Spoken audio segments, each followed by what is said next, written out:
What's up, Nova Heads? It's Amber Nova. This is Chris Lights Out Lytle. Hi, this is Ray Boom Boom Mancini. Ice Boogie. It's the real and raw August Artois. This is Smiling Sam Alvey. It's Archimedes. I'm Jack Cartwheel, the real deal, the human highlight reel. This is Steve Mowry. I'm Victor Henry. Boy, Bulletproof Troop. Billy Clark. It's ECW Original, The Enforcer, C.W. Anderson. This is Honest John. Hyper Street. Luis Moreno. It's Mr. Classic. Anthony Noy. I'm Jason Poulet. The young ghost. It's old Hattie Price here. When I say what's my name, Snipes. Richie Slade. My name is Gino Rivera, the Frank Sinatra of the Spanish Mafia. The incredible one, Anthony Idol. This is Ken Shamrock. The Golden Boy, Jordan Clearwater. Yo, watch and listen.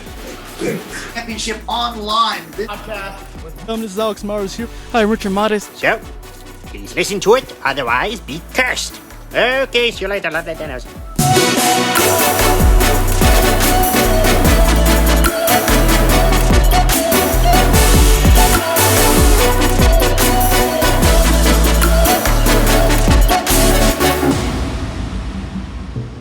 Hello, ladies and gentlemen. You're now watching and listening to Championship Online Podcast. My name is Alex, and today we have a very, very, very special episode. We have also a fellow podcaster, a fellow YouTuber, fellow broadcaster, host. I mean, what hasn't he done? He's done almost everything you could think of. He's also the host of his own YouTube channel, which is called Your Story with Mike Wexler. He's done a lot of things with EWF. He's done things with Empire Wrestling Federation. He's done things with also doing things with Jimmy's World Order. Ladies and gentlemen, we have Mike Wexler, aka Sock Monkey Mike. Thank you so much for being on the pod. Oh man, well thank you. I mean that was a beautiful introduction, man. I mean it's cool to finally get a conversation going. And I've seen your guys' content a lot. You guys have been killing it with people like Nick Lash, with CSJ, Can't Stop Jamel, a lot of local people. And it's awesome to be part of that big list. So thank you. Oh yeah, man. I'm happy you're finally on, man. Like I said, I've been watching your stuff and your content, your story. But we're going to dive into that a little bit later. But, first, the segment we like to do is we like to do fun questions. We ask 10 rapid questions to ask about yourself. Is that cool to do it for you? Yeah, let's do it. Awesome.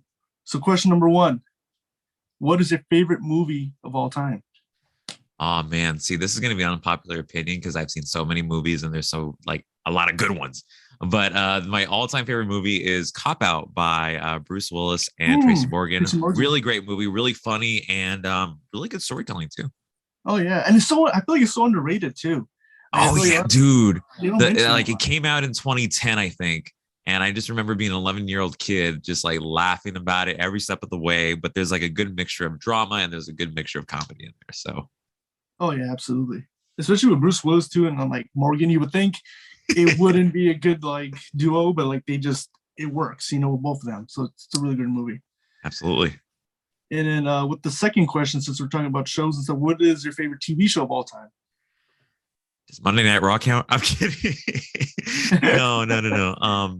Honestly, my favorite TV show of all time goes to it's not this current generation, so I apologize if you don't know what it is automatically, but it's Little House on the Prairie. Really, really good show. Nice. I was expecting something maybe I don't know, maybe from the 90s or early 2000s, but yeah, it's cool, man. Yeah. That's a first. That's a first. Really? Okay. Yeah, I don't think we ever got that. That's awesome. Yeah. And with the next one, what is your favorite band or music artist you like to listen to? Easy, without a shadow of a doubt, it is One Republic. They have produced great music. They've been producing it for over 10 years. And I hope to see them on tour soon. But I've grown up with that band and I've loved them ever since 2010. So nice. What would be your favorite song from them? Counting Stars. If you guys listen to that was the most famous song in 2012. Well, aside from a bunch of them, but really great song. I actually sang it at my track and field banquet back in the day. So it was cool to do that. That's definitely one of my all-time favorites. Awesome. I love it. The next one, what is do you have a favorite sports team? Dude, you're talking to a hardcore LA Lakers and LA Dodgers fan. Nice. What are your thoughts so far with the Lakers season going? The thing is, and I'll put this short and sweet because we have, a crunch time.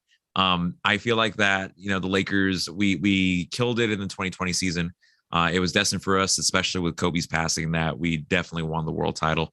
But I feel like that right now we're in a little bit of a slump, especially with a lot of injuries and a lot of kind of really rough starts.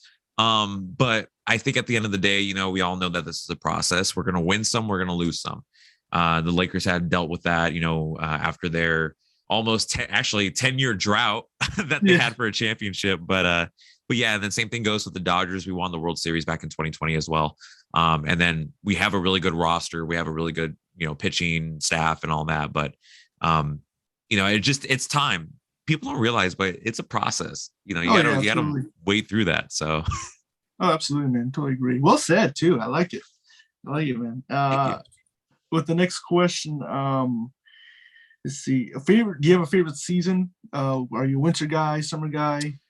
Dude, I love the summer. There is nothing better than going to the beach and, aside from COVID and everything going around, but no, just, being on the beach, being with family, getting that time off, even if you're doing summer school or all that late, which I had to do most likely. It's just awesome having that free time. Mm-hmm. Awesome. Love it. Next question. Favorite meal? Dude, favorite meal, if I'm not trying to be healthy, it has to be the combination burrito over at Baker's. So shout out to Baker's over there. It's a Southern California thing, Inland Empire thing, where I'm from. And combination burrito, that's the go-to thing. But when I am trying to be healthy, definitely go to Panera Bread's. Oh my gosh, I don't know something crunch salad, but definitely go check them out as well. Great, man. Awesome, man. Love these answers, man. These are awesome, man. This is great. Thank you. With the next one, outside of, everything you do with podcasting and broadcasting, do you have a hobby outside of that you like to do? Oh, man. I like to, when I'm not doing wrestling or anything like that, I always love to just kind of just watch TV. Just hang out with family, be with my family. I found that really helpful as well. And just kind of just meditate a little bit, just to really kind of just clear my mind of any unnecessary thoughts. Mm-hmm. Awesome. I love it, man. And especially with the next question, before you do an episode or anything that you have going on, like before you do it, do you have a ritual do you like to do before you do an episode? To be honest, I think if I had a ritual, it would be more so along the lines of just making sure I have my notes ready, making sure that I have everything set, double checking everything, and then just really motivating myself and having motivation from others like my family, my friends, my production crew, and pretty much that's it. I really don't have anything of like I throw dust in the air. I don't do any of that. So. Yeah. No, I love it, man. Same thing. Yeah, I agree with you. Pretty much get everything prepared, get everything questions ready, and that's pretty much it. Yeah, which is the way to go. Sir. The next one, I don't know if you're a gamer or not. If you are, do you have a favorite video game of all time? Yes. Wrestling video game, SmackDown versus Raw 2007. It is goated. Don't tell me anything otherwise. I agree with you. The soundtrack is awesome. The gameplay is awesome. Oh yeah. People say "Here Comes the Pain," but I don't think they have that big of a soundtrack. But aside from that, but no, I'd say SmackDown versus Raw 2007. Nice, love it.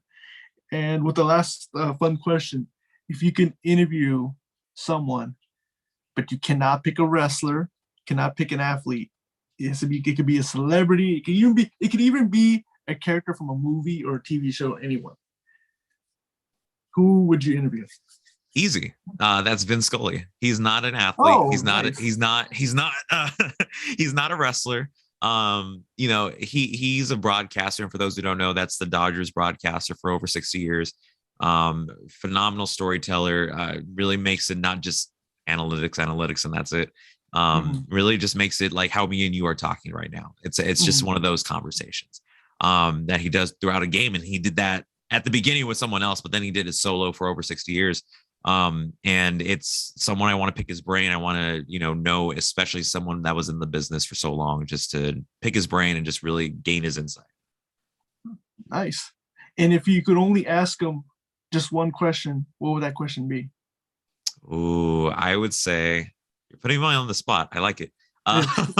No, I'd probably say if I had to ask him one question, I think it would just be, what advice do you have for someone that's pursuing that passion or pursuing that career? Because you could have a million people say, you could do this, you could do that, but just like if you have from the person that inspired you, that means more the world to me than anything else. Mm-hmm. Awesome, man. I love it, man. And again, thank you so much for taking the time to do this, man. Really excited to have you on, man. I'm really excited to get this conversation going. But let's first, I want to get the beginning of your story. How did you first get introduced to wrestling? Like, how did that first all get started for you? You're getting exclusive right here. No, honestly, man, how it started was that I live in a household with my mother, my aunt, who I call my Nina or whatever, and my grandmother, my grandfather, my uncle. We all grew up as wrestling fans. We've loved it for so many years, decades and decades long. I remember my mom telling me how over here in the San Bernardino area, which is, about an hour or so from Los Angeles, how they used to host a lot of the WWF events back in the day, like when it was known as the Wrestling Challenge or whatnot. And then people like Tito Santana would be there. Pedro Morales, I believe, was another one. I think that's the wrong name, but just people like them would just pop on by to these local cities. And it would just kind of be just a family thing. We would always watch wrestling. We would always watch Raw, SmackDown. And it was just kind of one of those things where I just kind of grew into it and I started loving it. I did point out a lot of times when I'm in conversations with people that my first time ever falling in love with wrestling, and I'm like divulging of the storytelling and what's actually happening, was No Way Out 2004 when Eddie Guerrero won the undisputed title. Yeah. Because that was a moment where I was like, wow, like this was dope because no one expected Eddie to win. Yeah, especially against Brock too. Oh yeah, and it was just one of those things where I just fell in love with it. And so ever since that day, I've always loved it, no matter how low it gets, because there was a point where it was low. Oh, yeah. So that's where it started for me. It was ever since I was born, really. I was actually born the night Vince McMahon won the Royal Rumble. So. Oh, geez. Oh, wow. That's awesome. And also, like, growing up as like a fan, did you ever as you can see behind me, I got a lot of action figures. Right. Did you ever collect the action figures? Heck yeah, dude. Heck yeah. I used to have those. I don't remember what they exactly were called, but the Ruthless Aggression. Yeah, I remember those. I remember I used to collect. But see, for me, I don't know why, but I used to collect like the non-popular characters. Like I have the John Cena's, of course, and I had the Kurt Angles or whatever. But I used to carry like the Carlitos, the Chris Masters, the Simon Deans back in the day. If those remember who Simon Dean was, just people like those, man. And it just really that was just kind of like for me. And I would make, little wrestling imaginary matches with like the play ring that used to have that would break easily when setting up. And it was just awesome to do. So. Mm-hmm. I like this too, because like you grew up kind of like the Ruthless Aggression era. And so did I. And I don't know if you agree with me, but I always say Ruthless Aggression is the best era out there. I mean, don't get me wrong, Attitude is great, but well, I think to your point, I agree. But like, I think to your point, because people that grew up in the Attitude era, I feel like they grew up in a different, like how the show was set up, because that, and shout out to Justin of the Wrestling Classic, by the way, because he talks a lot about the Attitude era and growing up during that time as well. Because like, if you looked at a Raw at the Ruthless Aggression era, or Raw's War, whatever you like to call it, they used to all throughout the show build up the main event or the main event storyline. When it came to the Ruthless Aggression era, it was kind of similar, but there was multiple storylines being told at the same time. Like you had, I remember you had like Billy Kidman feuding with Paul London, and I don't know why that was important, but like Billy Kidman was trying hard to be a heel and it just couldn't work, but you were paying attention to that storyline. So. Like honestly, I personally agree with you when I say that that I like the Ruthless Aggression era better. And like I feel like it was better because like look what happened during the Ruthless Aggression era. I mean, you had people like John Cena step up in 2002. You had like SmackDown, whether you want to admit it or not, was the land of giants. Like Yeah. you had Big Show, who was the United States champion. You had people like Matt Morgan, who was huge. You had Nathan Jones, who was a beast. You had, I think A-Train was on there, Bill DeMott. Like you had so many people that were on there that were like bigger than life stars. And then you had Kurt Angle, and then just those technical wrestlers that were smaller, but still could hang with the big guys. So it was awesome living in those times, I feel like.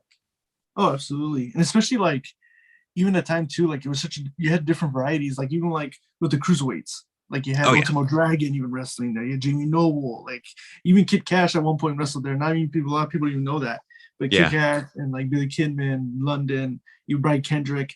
I mean, it was just the different stuff too. I mean, because you also had technical guys, even like Charlie Haas and Shelton Benjamin. It was just different styles they were getting. At the time. Yeah, like I said, it was, and you mentioned about the cruiserweight division. I know we could talk about it later, but I hold the cruiserweight division to my heart because there's so much greatness that came out of that cruiserweight division, whether that was through the Ruthless Aggression era, like we mentioned, or the nowadays stuff.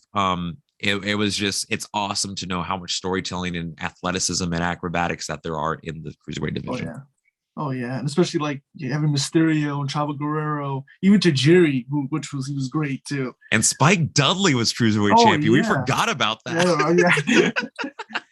Oh yeah, the boss, man. Oh, absolutely. It was just don't get me wrong. Like I like the times like how it is today, but like man, I don't know. Like Ruthless is just it was just a good time back then. I mean, like even now, like even when they did pay-per-views, like they even change like the entrance. They would change everything, like the signs and everything. And now, like they don't even do that. Like it's just they stick with the same Titantron, the same like entrance. And back then it was much different. I don't know. Maybe it's just me, but it was much different. Yeah, it was much different, definitely. Oh yeah, and also do you have like a favorite match of all time? Okay. You're going to get two different answers from me, and I apologize if this goes a little longer. No. So if you're talking about, for me, what is the best wrestling match, storytelling and everything, go back to the WWE Network or Peacock, whatever. Go to NXT TakeOver Philadelphia 2018. Go to Johnny Gargano versus Andrade. I've said this publicly so much because it is, to me, the greatest wrestling match. And yes, I'm talking about with super kicks, with flying moves and all, not technically sound, not on the ground, stuff like that. You can find matches anywhere that are like that. But in terms of storytelling and in terms of the passion that was put in by both competitors, and then you had Zelina Vega interfere and all that. And you had the feeling that Johnny Gargano was going to win, even though we all knew he wasn't. It was just one of those matches where like I could go back to it now and just feel the energy of that Philadelphia crowd. And just really, kind of be with them, even though I'm not there. And just see how much storytelling was told inside that ring. I mean, Johnny was going in there as the underdog. No one really thought that he was going to go, and win it. But then you saw how much near falls was there. You saw Zelina Vega, like I mentioned before, get involved with the Hurricane Rana angle. And you saw Andrade really like being an NXT champion that he was a heel NXT champion. So it was just one of those things where like the storytelling was there. You saw the passion that was put into it. And then you also saw like the art, like artistry that was there. So that's what I consider my favorite match of all time. And if you want to talk about like wrestling match, like the nitty gritty, I would say Daniel Bryan or Bryan Danielson now versus Drew Gulak at Elimination Chamber. That was, again, not a lot of high flying or anything like that. That was literally a match between two relatively friends going at it before the pandemic had hit, and it was just great storytelling at its best. So those two matches definitely are on my top two. Awesome, man. Those are really great matches too, man, which is good. I love it. And especially with today, like, especially like, do they like outside of that, like how much wrestling do you watch? Like, do you keep up with like the Impacts or the New Japans or AW? Oh man, that's a good question, because like if you would have asked me in 2020, when all this was, when all that had started, I would say that I would only watch Raw consistently, SmackDown consistently, NXT, of course, AEW still. I don't watch too much. Okay. So after Slammiversary in 2020, I was going to watch it consistently, but I can't. I can't go through a full show, just because I don't have the time, or it just doesn't interest me that much. Nowadays, I could only tell you that I only watch full episodes of shows very rarely, and because I feel like that now, and I don't know how you feel about it, but I feel like now we live in a time where it's just you really don't watch a show in its entirely unless you're actually there. Because I feel like with the world of YouTube and Twitter and Instagram or whatever platform that you watch, even on TikTok, even you really can't find people that watch the full thing. You either find people that watch the highlights of it, or something that happened on Twitter that's someone just just highlighted it. Yeah. Oh, absolutely. I definitely agree. And it's crazy, with everything going on with, people getting, WWE letting go of people and AEW signing them. What is your thoughts how wrestling is today and everything with competition and everything going on? I feel like that now there is no competition. I feel like that we live in a time, especially since the pandemic had taught us that, life is short, and that, that we really don't, we focus on so many things. Before the pandemic, we were all busy and we were all doing that. But I feel like after, everything had settled down now, I think we've realized that we need to be together more than ever. And that now we're seeing a lot of more collaborations. I don't know if you noticed, but there's a lot of people that goes from WWE to AEW and then vice versa, or they get released from AEW, go to WWE, they get released from WWE, go to AEW, or even Impact or whatever. I feel like that the real forbidden door is open. And I feel like that's a good thing for professional wrestling fans, because I feel like that for so long we were so okay, they got to stay in WWE, they got to stay in AEW, or Impact or whatever company, even AAA or something like that. But I feel like that now is the time where a lot of people are collaborating, and a lot of people are now seeing that, they can really use these people. And so when I see people for example, a Kyle O'Reilly and a Bobby Fish go to AEW, I think that's great, because that really gives them the opportunity to go back to their indie roots. And then this also gives the opportunity for people who's a good example? I don't know if you know this wrestler, but shout out to him, by the way.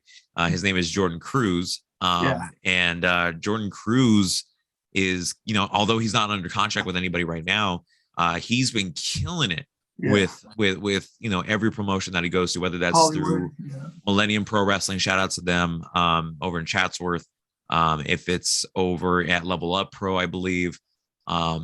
And then he's also got a tryout with WWE, and then he's also showcased on AEW Dark. So it like I said, just to make a long story short, the forbidden door is is open now, and it's a good thing. And I feel like that we're looking at that right now in a good direction. And instead of relying on saying, oh, they can't go to WWE, they can't go to AEW, I feel like now we're going to go into the point where okay, it's great that they're now exploring, and now we can know what they are capable of in different companies.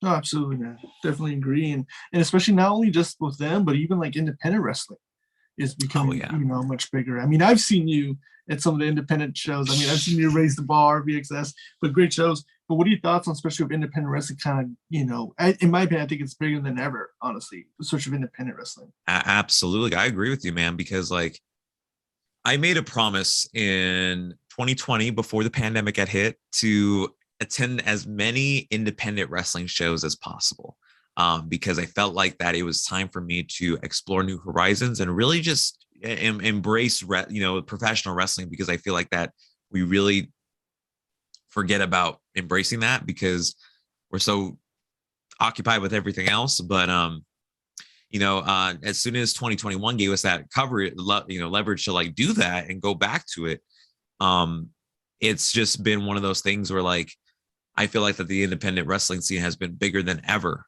And especially, and you have to agree with me on this too, especially the California scene, because we have so much promotions out there. that are killing it, from EWF to Level Up Pro Wrestling. I think that's in California. And so many other PCW, Raise the Bar, you mentioned, Millennium Pro Wrestling, Pandemonium Pro Wrestling. I'll put a shout out to there. There's so many, wrestling companies out there that, it's great because now it's no longer the, you got to know the who's who to make it to a wrestling show, and you got to know which promotion to go.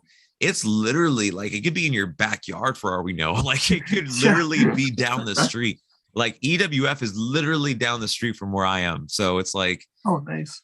It's one of those things where it's like, it's giving people availability. It's giving people the luxury of literally, here's a local independent show. It is literally 10 minutes, 20 minutes, 30 minutes, an hour away from me. It is not that far at all. I could go to a wrestling show whenever they're there, and it is at an affordable cost. Oh, yeah.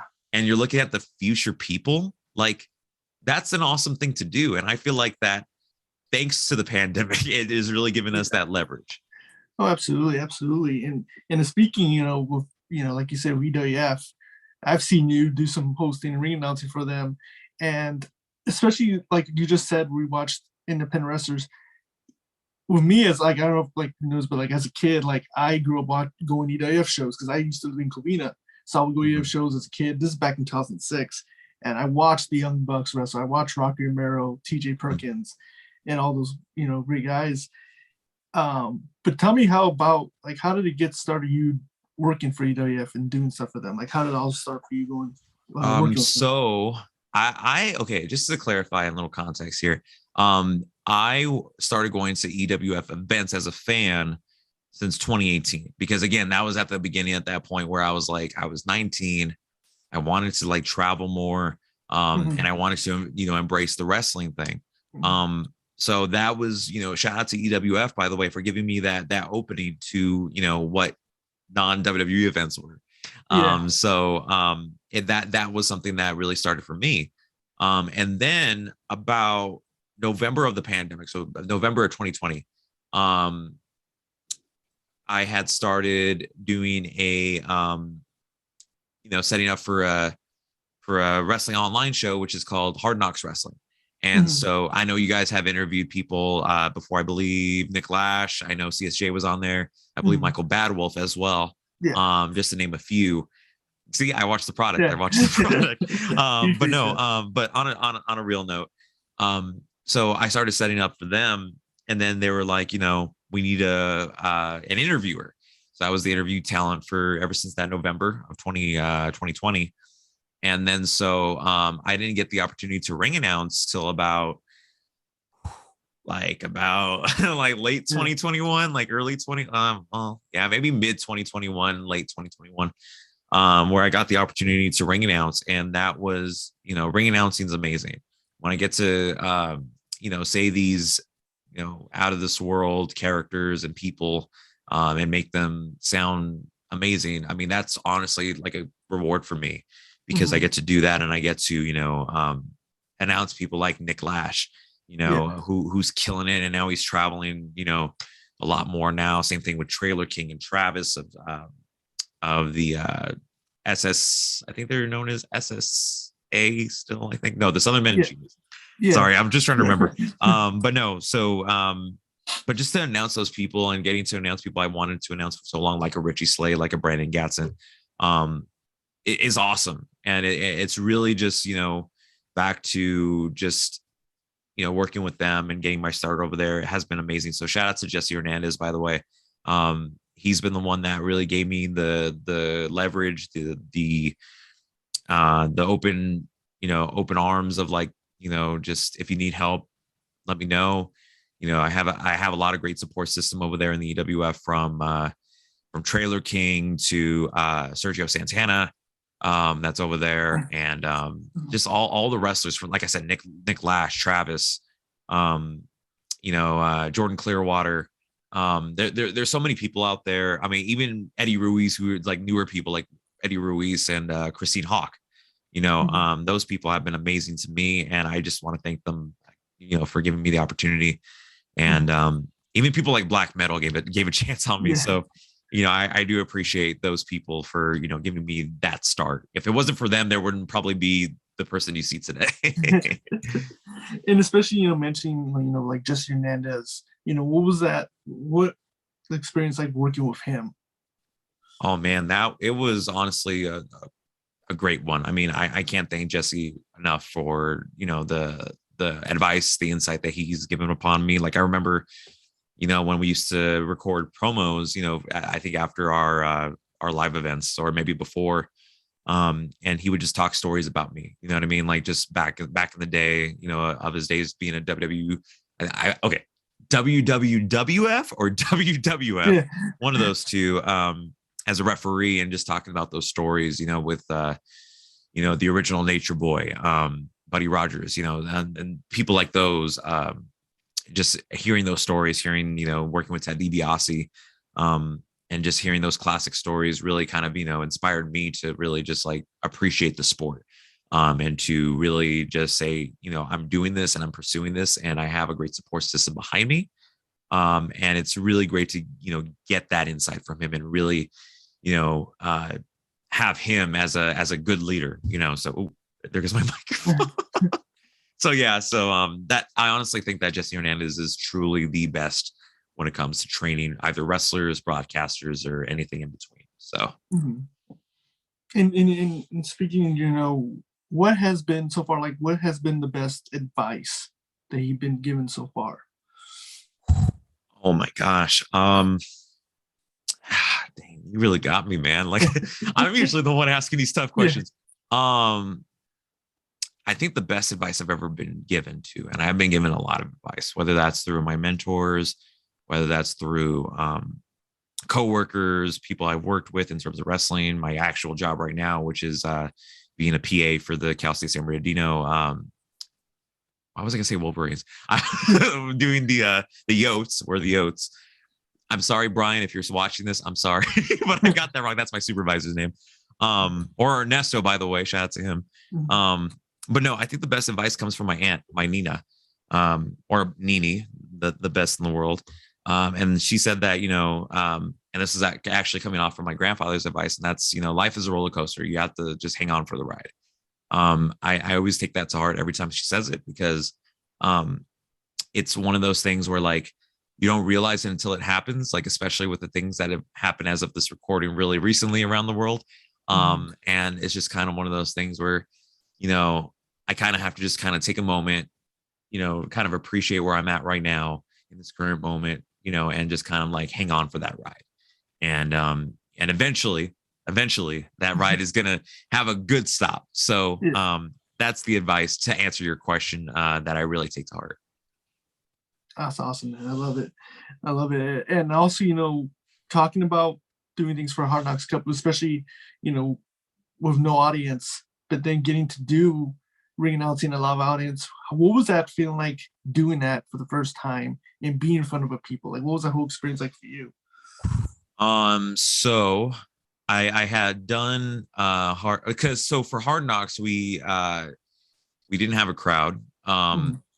So that was, I mean, I was pretty used to it because, you know, as a wrestling fan, I've been used to no fans in the crowd for so long, especially to the point where we had virtual fans with the Thunderdome. Yeah. So I kind of had that mentality of like, okay, it wasn't going to be, you know, it was still awesome because I remember, you know, some of the matches that I ring announced, like, shout out to them, by the way, shout out to Duke Lawrence and Principe Leon of the Pack. I got to do their tag team match against, I believe it was Flecha, Fugas, and oh my gosh, I can't remember. I think it was Juan Ramon. Not too sure. I'm sorry if I get the name wrong. I'm sorry. But that match, and then it was Nick Lash versus Eric Red, or Eric Rojas, which he's known as now. And that was awesome because I was living my dream within, you know, even if it was through a small audience. But then when we got to do it in front of an audience, like that was truly special. Especially the event I hosted, which was the August show. Don't quote me on that. I think it's the August show. And it was awesome because I got to, you know, have fun with the crowd. I got to, you know, engage with the crowd. even though I was very nervous about it because it was my first ever event, and I was like, oh my God, what do I do? Yeah. It was just one of those things where I was just like my aunt always says, you know, you got to hang on for the ride. And you know, you just got to go with the flow. So it honestly felt awesome. I mean, to hear the energy of the crowd, have my family there in the front row, and just kind of being like, just cheering me on. It just felt awesome, man. I mean, a crowd really hits different. Oh yeah. And especially, you know, having to interview so many wrestlers, what has been like your favorite moment interviewing? Like, or do you have like a favorite wrestler that you love to do interviews with? I can't answer that question, man, because every single conversation I get, whether that's through a wrestler, or is there one that's special to you? I'll give you two. I'll give you one that's non-wrestling. I'll give you one that is wrestling. The one that's non-wrestling is by a gentleman by the name of Joe Davis, because Joe Davis, for those who don't know, is a broadcaster for the Los Angeles Dodgers. He's a commentator, play-by-play, and it was great getting a conversation with him because he was really laid back. He was really, you know, and I was interviewing one of my idols to pursuing the broadcasting career field. And just have that conversation, even if it was a very limited time slot that we had, because we had set it up late. But shout out to my crew for that, by the way.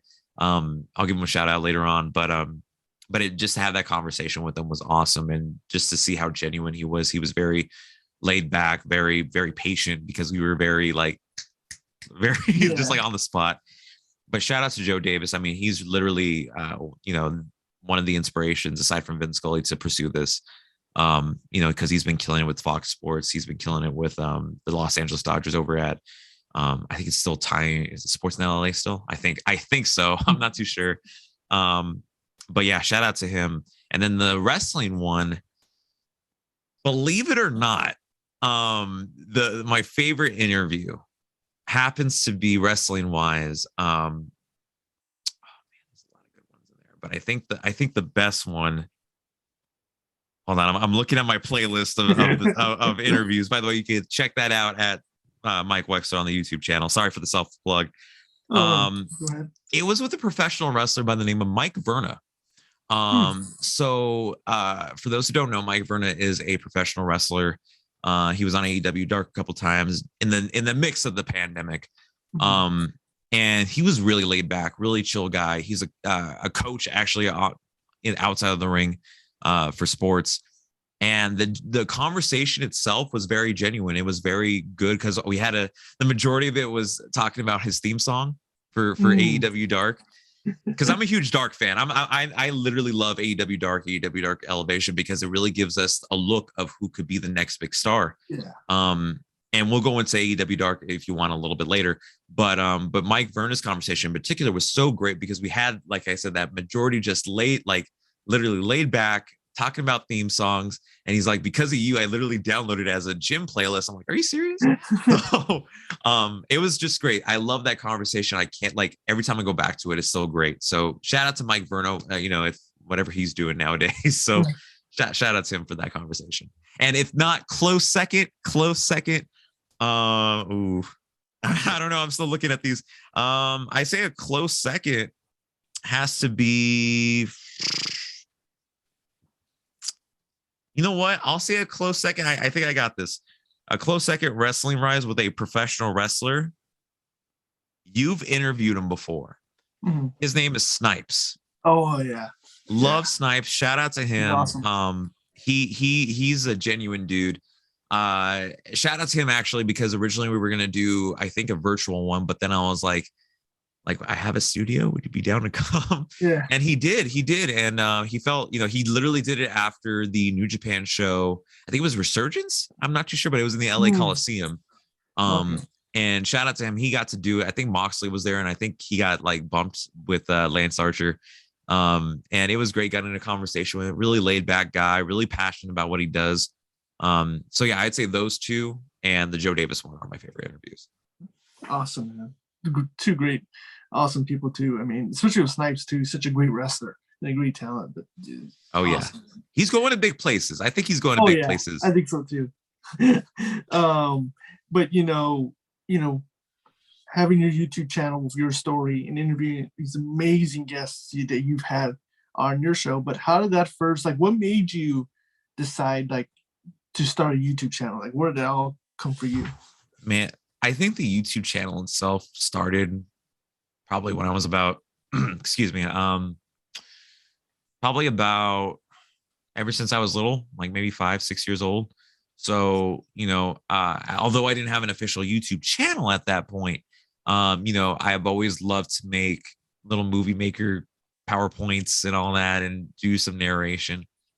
And then, I created YouTube videos probably not until like 2012, 2013, when I was doing stuff with my high school newspaper as the sports editor.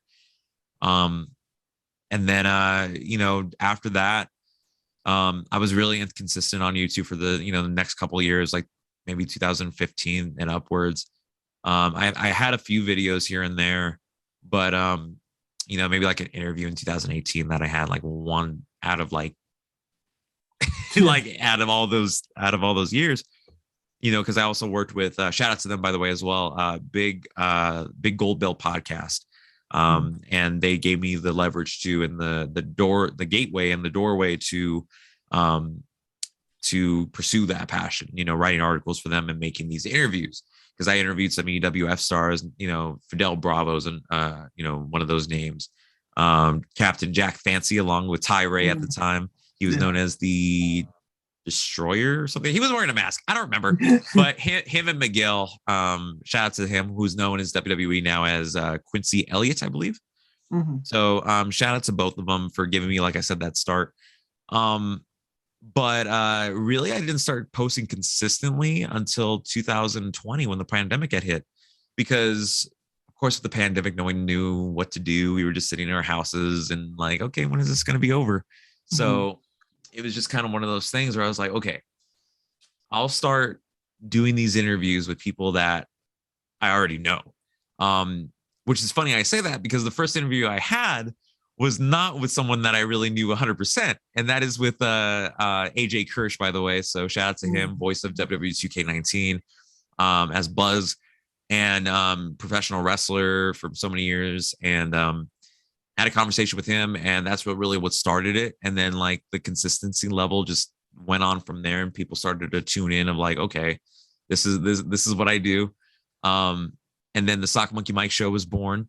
Did a lot of great interviews with a lot of great people that ended up getting either signed or are killing it in the independent scene. Whether that, like we said before, Mike Verna, shout out to Ben Carter, otherwise known as Nathan Frazier, who's now signed to NXT UK. Max Caster, I got to interview before he got signed to WWE, AEW. Really awesome conversation with him. I'm looking through the playlist and I'm trying to see who it is. But just a lot of great people, and even people that are like broadcasters too. Like shout out to Jack Farmer, by the way, who's been killing it with Draped in Gold podcast, killing it with Championship Wrestling from Hollywood, Defy, so many things. Even people like Bulletproof Blake Troop, who's awesome, really cool dude, killing it out there as well. And then even people that were like, I interviewed, the Hollywood Blondes, the Varsity Blondes before they got signed, in Brian Pillman Jr. and Griff Garrison. And those conversations too were awesome. And even people like Alyssa Marino, who literally I consider one of my great friends and mentors as well. Who's killing it on commentary for any single promotion she does. And then same thing goes with Sam Laterna, who's doing Wrestle T and all that great stuff. I got a chance to talk to her finally.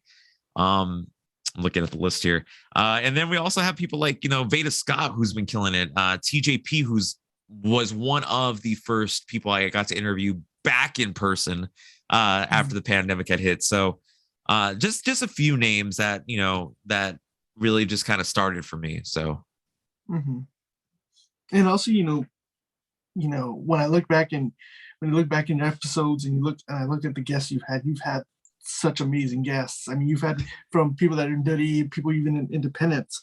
How does it make you feel when you're going to have someone and it's booked and you have a person and it's going to you're about to do an episode? How does that feeling feel when you have it and you're going to do an episode and you're talking to someone? Like, how does that moment feel for you?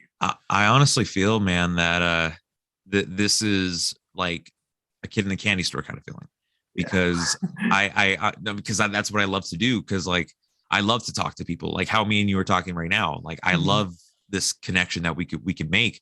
And I love to hear about other people's stories, you know, like I got inspired by Justin Dillon of the Wrestling Classic. Again, shout out to Justin Dillon, a producer of the Your Story podcast. And because he was doing it with Casual Conversations too. It you know, seeing how he did it, how it was natural, kind of, you know, inspired me to do relatively this, you know, similar style, and just to have a conversation with these people to hear their story. That's why it's named Your Story. And it was just awesome. You know, every time I get something booked, and, you know, like tomorrow, as of this recording, but as of this recording, I don't know when this is released. Let's just assume it's last Friday. So, whenever this airs, a Friday that we are going to hope to say it was tomorrow for the people watching, or listening. I'm going to be interviewing Shane Thorne. And I can't, like, that gets me hyped because I can't get ready. You know, I can't wait to have that conversation with him. And then same thing goes with, you know, all the other interviews that are coming out as of this recording. So it's just awesome. It gives me that feeling of reminding me of why I'm pursuing this passion. So I that's what makes me like excited and thrilled. Absolutely, man. I can totally agree. I'm with you, man. I agree with you too, because I feel the same way too. Like when I have someone, I'm like, oh my God, he said yes. Like, you know, like he wants to do it, you know, right?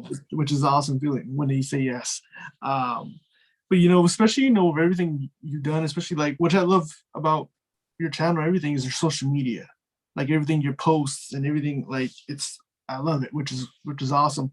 But what are your thoughts now with social media kind of having such a big game on everything, you know, and you could do so much with it? Like, what are your thoughts on now with how it's affecting with everything? I'll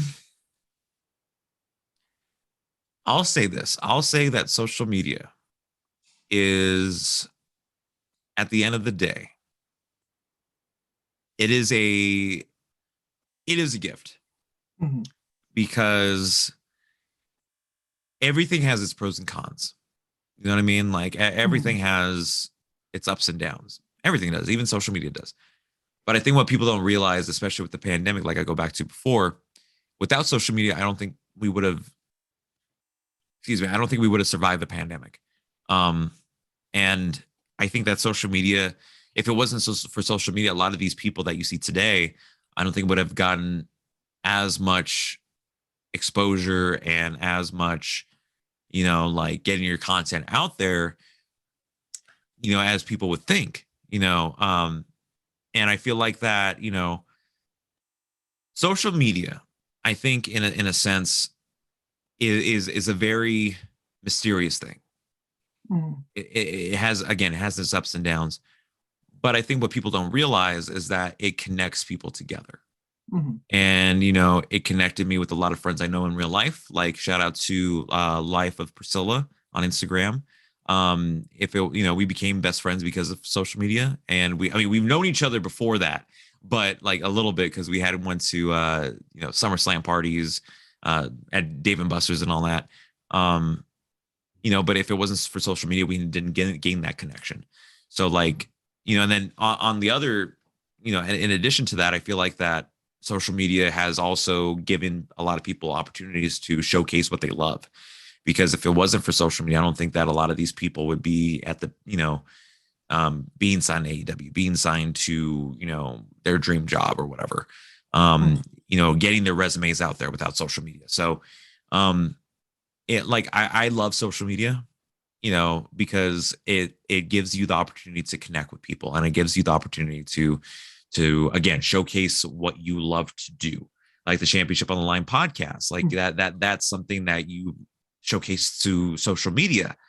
And you know, because you love to do that, people identify that and people can feed off of that, you know, because I love what I do. I love what you know, whenever I produce a Your Story podcast or something on the side or anything like that, or doing interviews like these, because I you know, it brings me joy doing them. It gives me a sense of, you know, just a sense of relief and a sense of, you know, happiness, you know, doing it. So as much as there's very much controversy with social media, it's people have to realize that it's a gift, and it's really something that, as if you don't realize it now, or if you'll realize it later on, it's a gift, and it really connects you with people that may become your best friend tomorrow, or in a few years, or you may know someone that's going to be signed 10 years from now. You don't know, but yeah, it's really a gift. Oh, absolutely, man. Totally agree. And I love asking these questions, especially, even with wrestlers too, because especially like, social media wasn't as big as like in the early 2000s or mid 2000s, and now, there wasn't really a big thing back then. And now everything, like wrestlers are now promoting themselves and putting videos, and now wrestlers are actually getting jobs and getting booked, so right. I feel like it's played such a big tool. Absolutely. Wrestling. Yeah. Yeah. But, I mean, I agree with that statement, because like, I feel like that social media, again, has its ups and downs, but at the same time, it really, could just give you that opportunity to connect with your fans, to really get a connection over you. I feel like without the social media, there would be no Yes Movement. There would not be all these famous moments in history that had happened. You know what I mean? Like Mia Yim getting signed to WWE. If it wasn't for the fans chanting that and social media, same thing goes with Evolution. The pay-per-view. If it wasn't for hashtag Women's Revolution and having that trend, and establishing women's wrestling being a priority, and having its own separate show, and great show, by the way, great phenomenal show from Up and Down. That's what I feel like, that that was because of social media, and that was because fans connected together with social media to make that happen. So it was awesome. It was awesome that especially that give divas a chance, give women a chance, was trending, because that was to me something amazing, and that was really a stepping stone to what will become today. Oh, absolutely, man, definitely agree. And especially with everything going on, you also had the opportunity to also host, which Jimmy's World Order meet and greet, which was I believe was Bobby Fish, right? Yes. So first, how did that all start for you, like to get the opportunity to host? But what was that experience hosting? But like not hosting a wrestling event, you're hosting a meet and greet. What was that whole feeling like to do something different for you? It was awesome. Like, shout out to Jimmy's World Order for that, because they gave me an opportunity to really just again showcase my passion for this business and all that. And it really just gives me a really great opportunity to really live out a dream, and getting to connect with the audience, getting to do trivia, and to really connect with every single person. It reminds me of why I do what I want to do in terms of broadcasting. And it's just awesome that Jimmy and Leo and Leslie and Jocelyn and everybody, and even Marvin, shout out to Marvin too, Nice Sotelo, by the way, for those who don't know, to give me that opportunity. So it was awesome, man. It was awesome to engage the crowd. It was awesome to make it fun for everybody, or at least I hope it was fun for everybody. And really just gain that connection with everybody. So it was awesome. It was so awesome. I would love to do it again, and it was a dream come true. Oh yeah. And then speaking broadcasting, I want to go switch the conversation a little bit, but you've done broadcasting for also with sports. I believe you did things with San Bernardino Valley, also in NCSB. What was especially doing things with wrestling, but how much different is doing broadcasting but for sports? Way different. Way different. Well, because at first when I did the announcing thing that I do now for Cal State San Bernardino, I was going into it as a wrestling perspective, like yelling and doing all this, like doing that stuff. And then I quickly learned that that's not really how they, what the style is for a PA announcer. So I kind of had to learn. I had to like really embrace the voice, but not too much.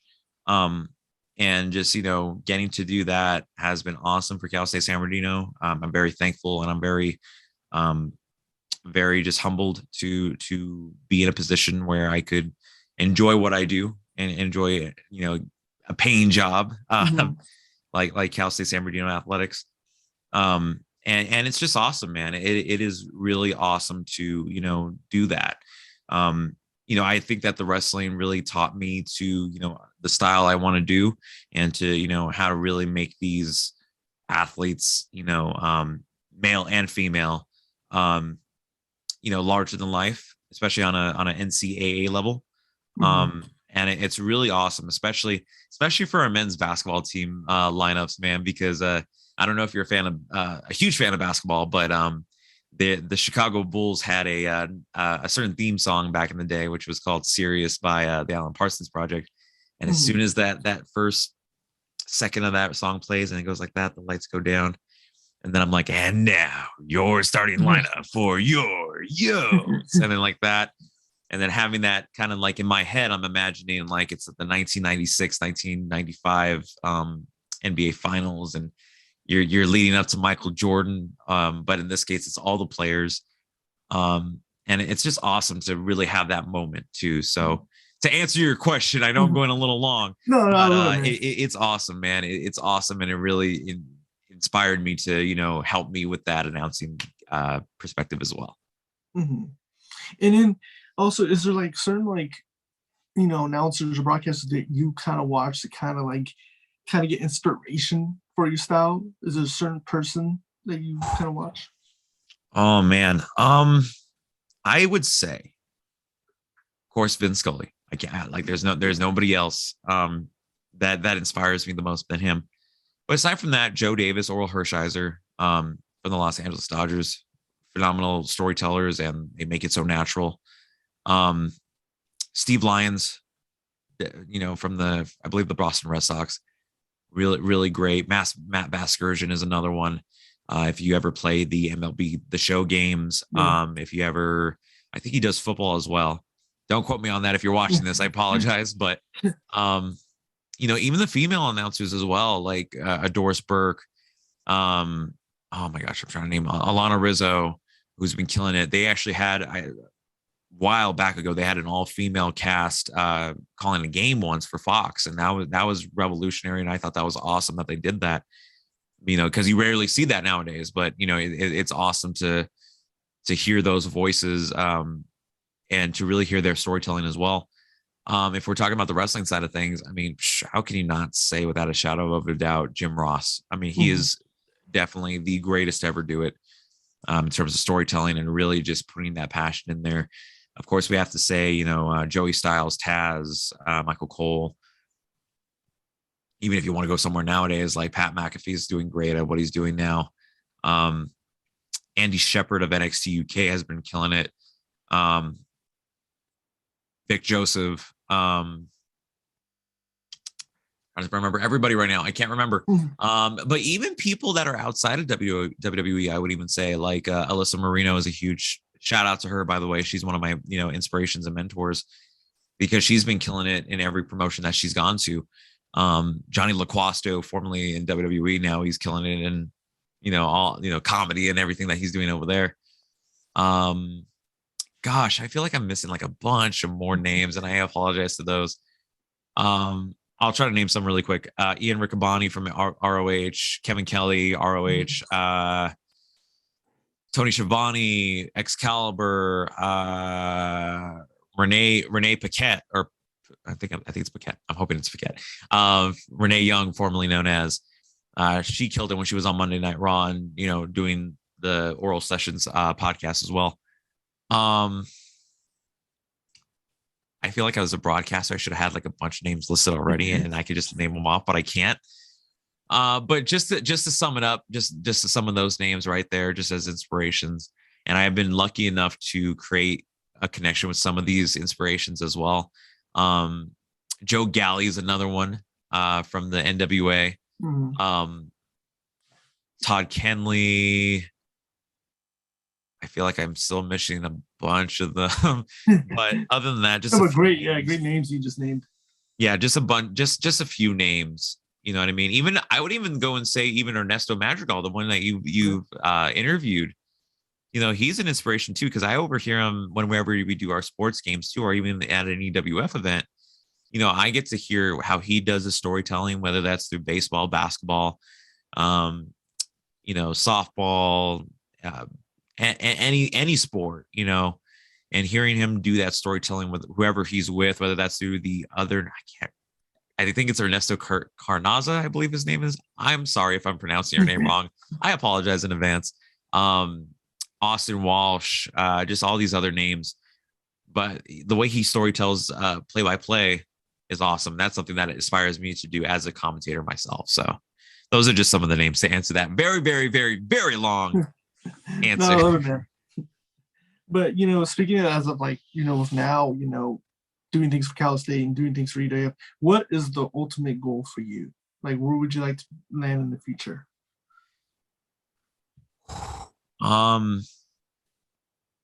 If you would have asked me when I was 10, I would have given you just one simple answer. But I'm at the point in my life right now where I want to do everything. I want to go to WWE. I want to go to AEW. I want to go to all these different promotions. And I even want to go to the Los Angeles Dodgers and do play-by-play or color for them. Or even ESPN, Fox, Sportsnet LA. There's so many things that I want to do that I can't give you a simple, I want to go here. I think maybe the ultimate dream would be to be where Vin Scully was. Maybe not. Nobody could be a Vin Scully. Nobody could be that. But to at least be somewhat in that same conversation, hopefully. You know, but like I said, I want to do it all. I want to do ring announcing. I want to do, you know, commentary. I want to interview all these people, and, you know, and ultimately, aside from those, just to spread positivity, because I feel like we really don't have a lot of that in the world. And if we do, it's either according to the people, it's Instagram fake, and it's all that. But no, I mean, I genuinely, and this is coming from me, Mike Wexler, the person, I believe in positivity. I believe in just, you know, just trying your best to make the best out of any situation. And it's hard, and I get that. But, you know, there are times where you can make the best out of any situation. So just to spread that positivity, you know, connect with you know, those around me, and to spread that positivity all around, you know, because we live in a world where it's very negative. But, you know, just to do that and just say that I'm here for that person or people, you know, it just means the world to me. So I think to answer that very complicated question, that's the ultimate goal. Awesome, man. I love it, man. And you know, this goes well with the next question, but, you know, someone that's watching this and wants to become a broadcaster, announcer, what advice could you give to someone that wants to be a broadcaster? See, it's funny that you say that, because like I don't feel like I'm at that top to be answering this question. But if I had to, just do it. Just do it. Because, like, you know, and remember, do something that you love. Like, that advice doesn't just go for if you want to become a broadcaster. If you want to do anything that your heart desires, whether that is to become an athlete, whether that's to become a broadcaster, podcaster, if you want to be an artist, if you want to make cool tattoos for a living, do it. You know what I mean? As long as it makes you happy, because there's a lot of times where people do stuff that they don't end up happy with it. You know, just do something that makes you happy, you know, and, you know, if it's a passion of yours and you will go through everything for it, do it. So that's what I would say. Just go for it and just pursue it. Awesome, man. I love it, man. Again, dude, I've had so much fun having this conversation, man. I really do appreciate you taking this time to do this podcast, man. This is awesome, man. I love this conversation. But thank you. Again, thank you. No, thank you, man. I appreciate it. You know, and like I said, I'm very grateful to have done this conversation as well. So thank you. Oh, absolutely, man. And again, for the people that where they can find you where can they find you on YouTube? Plug in the social medias. Where can they watch your story? Easy. If you want to listen to your story on any other platform aside from YouTube, you could go check it out on Apple Podcasts, Spotify, any other platform in the world that does podcasting. Just Your Story with Mike Wexler. I think, God, I don't know how many episodes I have, but I think it's over 100 something now. But yeah, go check it out if you want to listen to it.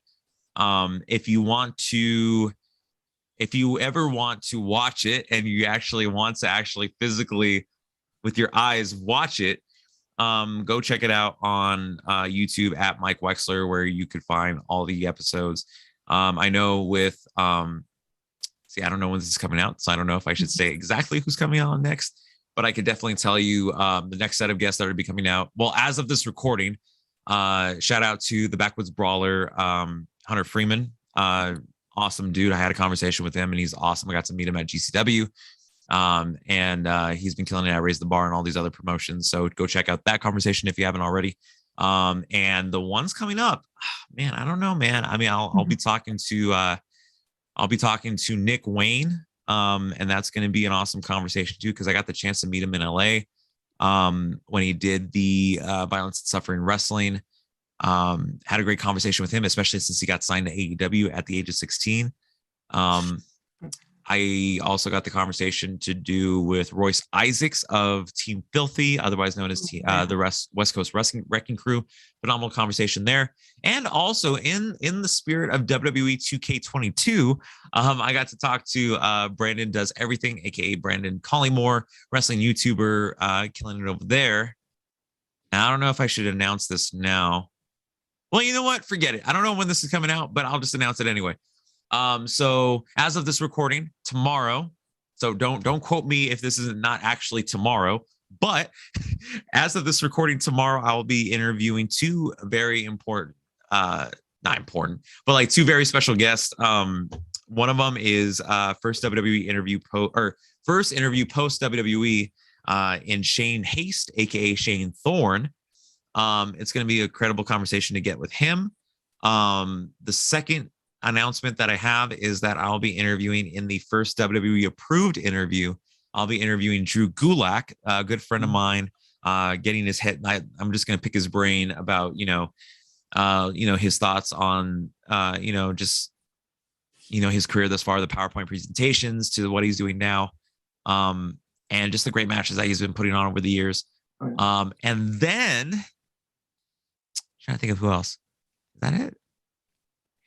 I don't know if you're a fan of comedy, but I have Kelly Landry, who's if you know what Equals 3 is, if you know what Top 6 is on YouTube, she hosted that and has written a lot of great stuff for Facebook Watch.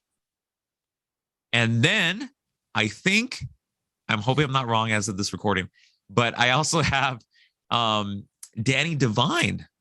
For those who don't know, Danny Devine is the current MPW champion as of this recording. He's awesome, part of the Divine, the Brothers Divine, and awesome dude. Get to talk to him virtually as well. I think that's it. That's it. No, because the reason why I'm saying is because, like, again, as of this recording tomorrow, I have like so many interviews. I have an in-person interview, and then I have a virtual interview, and then I think I have another one. And I think that's it. Don't quote me, but I think that's it. It's just been a busy couple days, man. And like, it's been just crazy, but I love it. I love getting these conversations with people and just, spreading that positivity. I will never go on a podcast and I will never say that I hate doing what I do, or I will never stop loving what I love. And I love connecting with people. I love making people happy. I love, making that's how I make myself happy, is making my family, my mom, my aunt, my grandma, my two little cousins, Edward and Matthew, shout out to you two, my two little best friends, my uncle, my grandfather who's watching me above, and just so many, my friends like you, like Priscilla, Justin of the Wrestling Classic, Daniel of the Dropkick Podcast, just so many people out there that have helped me, and especially my production crew. I almost forgot about my production crew. Shout out to Mike Contreras, who's been one of the four, like the founding fathers of Your Story. Shout out to Kelly Phelps. Shout out to Isaac Rodriguez, who's the cameraman for your story. Obi Lasco. I feel like I'm taking a lot of your time with shout outs. I apologize. No, I love it, man. No. Shout out to, oh my God, I'm just trying to remember everybody before I like forget. And then they're going to be like, you forgot to do anything. Shout out to, shout out to like all these people, man. You know, Tanner Ryle of Undisputed Brotherhood, formerly known as, just all these people that have contributed to the podcast. Tachi Fuego, Heather Beimer. I'm hoping I'm saying one of those right. Lucas Cooney of San Bernardino Valley College for giving me my start. God, there's a lot of people, but long story short, thank you guys. Thank you for having me on the podcast, because without all of you guys, there would be no Sock Monkey Mike. There would be no Mike Wexler. And I'm very thankful. I'm very, happy that you believe in a kid who has a passion for this ever since he was 10 years old. And to have belief in me, to have all this positivity, and I get to spread that positivity, even with my Instagram stories, you know what I mean? Like just to do that, just as not for anything of money wise, just to find it cool. And I just say, hey, check out the newest episode of the Championship Online podcast or the Wrestling Classic or whatever. It is awesome for me. And I love to get that, and spread that positivity. So thank you guys. I appreciate it. Thank you for having me on. And, I don't know. I'm bad at an outro, so no, you're good, man. Again, everyone, ladies and gentlemen, you guys I'll put everything down in the description below, because when you're done watching this, do yourself a favor and go to your story and go like and subscribe and comment and even go to the social media, because you're not going to want to regret it. He has great episodes with great guests. And again, Sock Monkey, thank you so much again. An honor to have you on. And yeah, man, I cannot wait for the episodes you just announced. I can't wait to watch them. And again, thank you so much, man. It's been thank awesome. You, man. Thank you so much. And that's gonna do it us here at Championship Online Podcast. We will see you guys next time.